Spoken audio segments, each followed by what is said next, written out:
امام ابن قیم رحمہ اللہ نے کہا کہ اللہ تبارک و تعالیٰ نے جتنے نبیوں اور رسولوں کو دنیا میں بھیجا ہے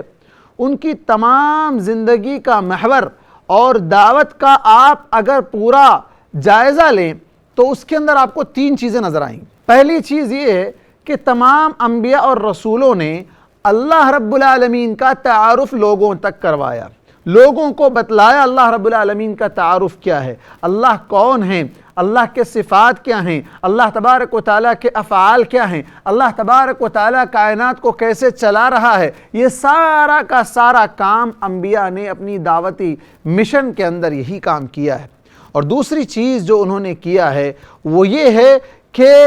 اللہ رب العالمین تک پہنچنے کا راستہ کیا ہے۔ ایک تو ہے رب العالمین کا تعارف، دوسری چیز ہے اللہ تک پہنچنے کا، یعنی عبادت کے ذریعے سے، اس کے ذکر کے ذریعے سے، اس کے شکر کے ذریعے سے، اس کے لیے سجدہ کرنے سے لے کر تمام عبادت کی جتنی قسمیں ہیں جو اللہ تک ہم کو پہنچانے والی ہے۔ اور تیسری چیز جو نبیوں نے ہم کو بتلائی کہ جب انسان اللہ کو جان لے گا، اللہ کی عبادت کر لے گا تو نتیجے میں اسے کیا ملے گا، انعام کیا ملے گا، اس کا ما حاصل، اس کو کیا حاصل ہوگا، وہ جنت جس کا اللہ تبارک و تعالیٰ نے انسانوں سے وعدہ کیا ہے، وہ جنت اللہ تبارک و تعالیٰ عطا کرے۔ تو تمام دعوتی مشن کا محور یہی 3 چیزوں پر آ کر رکتا ہے۔ وَتَعَاوَنُوا عَلَى الْبِرِّ وَالتَّقْوَى، نیکی اور تقوی کے کاموں میں تعاون کرو، سپورٹ کرو، ہیلپ کرو۔